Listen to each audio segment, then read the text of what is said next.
मित्रांनो नमस्कार। मी आज तुम्हाला मुंबई आग्रा या महामार्गावर मालेगावजवळ घेऊन आलेलो आहे। आज आपण हॉटेल ग्रँड प्रभू या ठिकाणी खास शुद्ध शाकाहारी जेवणाचा आस्वाद घेणार आहोत। आपल्यासोबत हॉटेलचे मालक आहेत। तर या हॉटेलमध्ये काय काय मिळतं आणि या हॉटेलचं काय वैशिष्ट्य आहे हे आपण या व्हिडिओमध्ये जाणून घेणार आहोत। मुंगसे या गावाजवळच हे हॉटेल आहे, जो आग्रा महामार्ग आहे। या महामार्गावर दररोज शेकडो वाहने जात असतात, अनेक जण इथून प्रवास करतात। तर अशा व्यक्तींना शुद्ध शाकाहारी जेवण कुठे मिळेल याची एक विचारपूस करत असतात। तर तुमच्यासाठी हा व्हिडिओ खूप महत्त्वाचा ठरणार आहे। तर आपल्यासोबत हॉटेलचे मालक आहेत, त्यांच्यासोबत आपण चर्चा करून याविषयीची अधिक माहिती जाणून घेऊ। दादा नमस्कार, आपलं स्वागत आहे, परिचय द्या। माझे नाव भूषण मोरे, मी हॉटेल ग्रँड प्रभूचा सहसंचालक। साधारण एक 8 वर्ष झाले। 8 वर्षापासून मी ह्याच फील्डमध्ये ह्याच व्यवसायात आहे। ह्याच जागेवर माझं एक छोटं प्रभू हॉटेल होतं, ते 8 वर्षापासून मी चालवत होतो। 2 वर्षापासून सन्माननीय ग्राहकांचा कल लक्षात घेऊन आमच्या डोक्यात अशी कल्पना आली की आता थोडं काळानुसार चेंज व्हायला पाहिजे, थोडं ट्रेंडी झालं पाहिजे।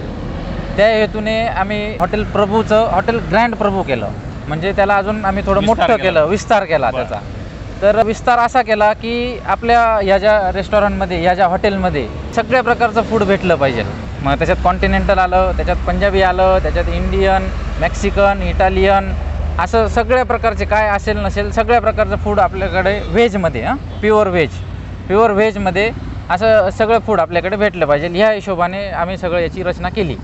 तर मागे तुम्ही सगळं हे बघतातच आहेत, हे खरंच ग्रँड बनवलेलं आहे। तुम्ही आता बघितल्यानंतर तुम्हाला कळेलच ते। हे जे हॉटेल आहे हे मुंबई आग्रा हायवेवर आहे। मुंबईला जाणारे किंवा मग जळगाववरून, धुळ्यावरून, शिरपूरवरून जे काही नाशिककडे, मुंबईकडे प्रवास करतायत त्यांच्यासाठी हा एक उत्तम असा पर्याय आहे हा।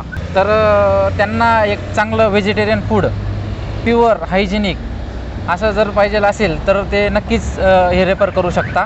आमच्याकडे जे पण फूड बनवलं जाईल, जे पण जेवण बनवलं जाईल हे एकदम प्युअर, जे काही त्याचं मटेरियल लागणार आहे, जे काही सामान लागणार आहे हे सगळं प्युअर असणार आहे। आणि दुसरी महत्त्वाची गोष्ट म्हणजे याच्यातलं पूर्ण जेवण जे आहे का ते आपलं RO वॉटरमध्ये बनणार आहे। पूर्ण फिल्टर वॉटर आपण यूज करतो आहे, ते आता आपण बघूच। फिल्टर वॉटरमध्ये सगळं जेवण आपलं तयार होणार आहे, त्याच्यामुळे ते नक्कीच प्युअर असणार आहे आणि त्याची चवही चांगली असणार आहे।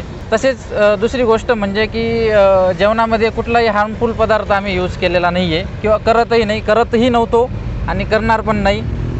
त्यामध्ये साधारण अजिनोमोटोचा एक समावेश होतो। अजिनोमोटो आपल्या याच्यात अजिबात तुम्हाला एक 0 क्वांटिटीमध्ये सुद्धा सापडणार नाही। त्याच्यामुळे नक्कीच ग्राहकांना मी हेच सांगू इच्छितो की आपल्याकडे जे काही मिळेल ते एकदम प्युअर मिळेल, स्वादिष्ट मिळेल। समजा आपण प्रवास करतोय, तर प्रवास करत असताना आपल्या गाडीमध्ये आपल्याबरोबर बरेच लहान मुलापासून तर घरातल्या वयोवृद्धांपर्यंत सगळे लोक असतात। तर आमच्याकडचा जो मेनू सेट केलेला आहे, त्या मेनू ह्याच हिशोबाने सेट केलेला आहे की समजा आपल्या कुटुंबात लहान मुलांपासून तर वयोवृद्धांपर्यंत प्रत्येकाची वेगवेगळी आवड निवड, प्रत्येकाला वेगवेगळं जे खायला लागतं आहे ते सगळं आपण त्यांना प्रोव्हाइड करू शकतो। त्याच्यामुळे नक्कीच ग्रँड प्रभू हे त्यांच्यासाठी बेस्ट ऑप्शन असेल। मेन कुठल्याही पद्धतीचा बेस जर लक्षात घेतलं तर तो पाणी आहे। पाणीच जर आपलं प्युअर असलं तर पुढे कसल्याही प्रकारचा त्रास होणार नाही। कोणाला ॲसिडिटी, पोटाचे विकार वगैरे हे जेवणापासून जे होत असतात, साधारण म्हणजे बघा तुम्ही प्रवासाला निघताना प्रत्येकाला हीच काळजी राहते की कुठेतरी माझ्याकडून खाल्लं जाईल आणि ते खाल्ल्यामुळे मला दुसऱ्या दिवशी त्रास होईल आणि दुसऱ्या दिवशी माझं जे काम होणार आहे ते होणार नाही। या सगळ्या गोष्टी लक्षात घेऊन आपण सगळं हे रचलेलं आहे, तर नक्कीच याचा फायदा सगळ्यांना होणार आहे। तर आपल्याकडे खास करून जेवणामध्ये किंवा बाकी नाश्ता किंवा इतर काही पदार्थ आहेत ते कुठले आहेत आणि जास्त करून कशाला लोक पसंती देतात? साधारण नाश्त्याला जर आपण बघायला गेलो, नाश्त्यामध्ये सकाळी तर लोक या ठिकाणी मिसळ आणि साऊथ इंडियन, म्हणजे साऊथ इंडियनमध्ये झालं मसाला डोसा, इडली, मेदू वडा वगैरे याला लोक चांगला प्रतिसाद देत आहेत। तसेच आपण दुपारच्या जेवणात जर गेलो तर जेवणात आपले पंजाबी डिशेस आहेत, शेवभाजी, पनीर मसाला, काजू करी वगैरे हे तर कॉमन आहे, याला पण चांगलं प्रतिसाद आहे।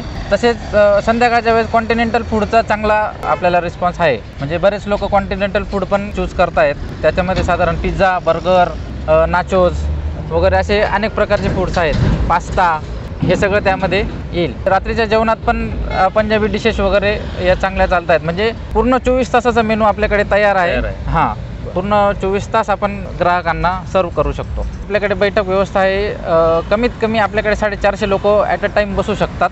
450 लोकांची बैठक व्यवस्था आपण केलेली आहे। त्यामध्ये छोटे मोठे बड्डेज वगैरे, साखरपुडा, छोटं लग्न, म्हणजे साधारण 250 लोकांपर्यंत आपण कुठलाही प्रकारचा कार्यक्रम ऑर्गनाईज करू शकतो। त्या कार्यक्रमाला लागणारे सगळ्या जे नियोजन आहे ते नियोजनही आपण करू शकतो सगळ्या. हॉटेल ग्रँड प्रभूचा सविस्तर पत्ता ते मालेगावपासून 8 किलोमीटरावर नाशिकच्या दिशेने आपलं हॉटेल आहे. तसेच मुंगसे गावाच्या एक्झॅक्ट समोर असे हॉटेल ग्रँड प्रभूचं हे लोकेशन आहे. तर मित्रांनो, तुम्ही सुद्धा या ठिकाणी या, इथल्या जेवणाचा आस्वाद घ्या. धन्यवाद.